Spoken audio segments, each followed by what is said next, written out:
ACUNITHY TV அன்பு நேயர்களே, உங்களுக்கு நிதியின் அன்பு வணக்கங்கள்.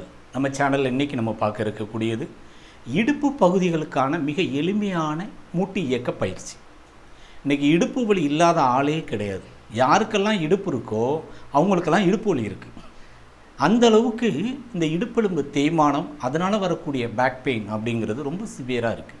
அந்த இடுப்பெலும்பு தேய்மானம் வராமல் இருப்பதற்கும், இடுப்பு வலிகள் வராமல் இருக்கிறதுக்கும், அதனால் ஏற்படக்கூடிய சயாட்டிகா பெயின், கால் தொடையில் ஏற்படக்கூடிய தொடை நரம்பு வாதம் வலிகள், குதிங்கால் வலி முதல் கொண்டு கால் கிரிப் இல்லாமல் இருக்கிறது, பாதம் மரத்து போகிறது, பாத வலி ஏற்படுறது, அதே மாதிரி கால் நொடிக்கிறது, ஸ்டெப்ஸ் ஏற முடியலை, இறங்க முடியலை, கால் சமணம் போட்டு உட்கார முடியலை, கீழே உட்காந்து எந்திரிக்க முடியலை. இந்த இடுப்புக்கு கீழே 2 காலை இயக்கக்கூடியது நம்மளுடைய இடுப்பெலும்பு, இந்த லம்பார் 5 எலும்புகள். அந்த 5 எலும்புக்கு தமிழில் அழகாக இடுப்பு திருகெலும்புன்னு பேர். அது என்ன திருகெலும்பு அப்படின்னா, பாடியை ஃபுல் ரொட்டேஷன் பண்ணக்கூடிய அளவுக்கு இருக்குது. அந்த நம்ம உடம்பை ஃபுல் ரொட்டேஷன் கொடுத்தீங்க அப்படின்னா, நல்ல சுழற்றுதல் கொடுத்தோம் அப்படின்னா இடுப்பெலும்பு வலிமையாகும். எப்படி? ரொம்ப சிம்பிளாக நம்ம பிரபுதேவா கூட ஒரு படத்தில் அழகாக செஞ்சுருப்பார். அதை அவர் டான்ஸாக செஞ்சுருப்பார். இப்போ நம்ம பயிற்சியாக செய்யலாம். இடுப்பில் கை வச்சுட்டு மூச்சை நல்லா இழுத்து விட்டுட்டு இடுப்புக்கு ஒரு ஃபுல் ரொட்டேஷன், ஃப்ரண்டில், பேக்கில், சைடில், இந்த சைடில். இப்போ எல்லாத்தையும் ஒன்று சேர்த்து செய்யணும். ஃபஸ்ட்டு ஒரு 5 டைம் என்ன செய்யணும்னா, front and back, left to right,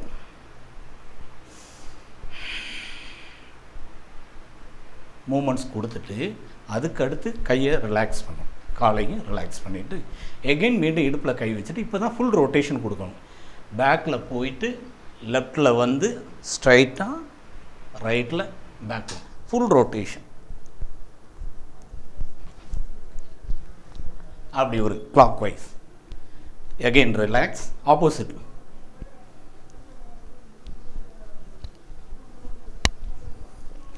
இப்படி ஆப்போசிட் மூமெண்ட்ஸ் கொடுத்தீங்க அப்படின்னா இடுப்பு திருகெலும்பு நல்லா அப்படியே ஃபுல் ரொட்டேஷன் ஆகி ஸ்ட்ராங்காக இருக்கும்.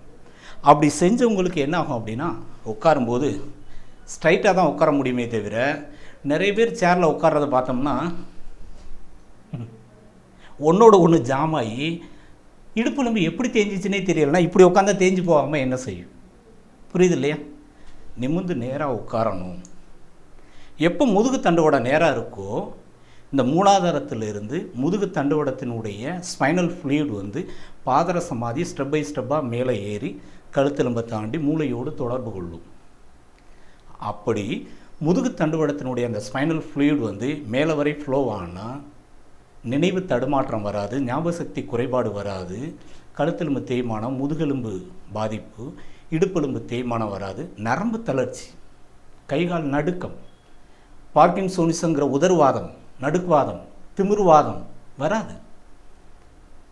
அப்போ இந்த நர்வஸ் வீக்னஸ் வரக்கூடாது அப்படின்னா நரம்புகள் அனைத்துமே முதுகு தண்டுவடத்தில் இருந்து தான் உடல் முழுவதும் வியாபித்து இருக்கிறது. அப்போ முதுகு தண்டுவடத்துக்கு ஒரு பயிற்சிங்கிறது ரொம்ப ரொம்ப முக்கியமானது. அப்போ இந்த இடுப்பெலும்பை வலுப்படுத்தக்கூடிய இந்த ரொட்டேஷன் செய்யணும்.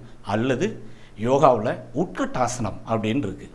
இந்த உட்கட்டாசனம் ஒரு அடி கேப்பில் இருந்து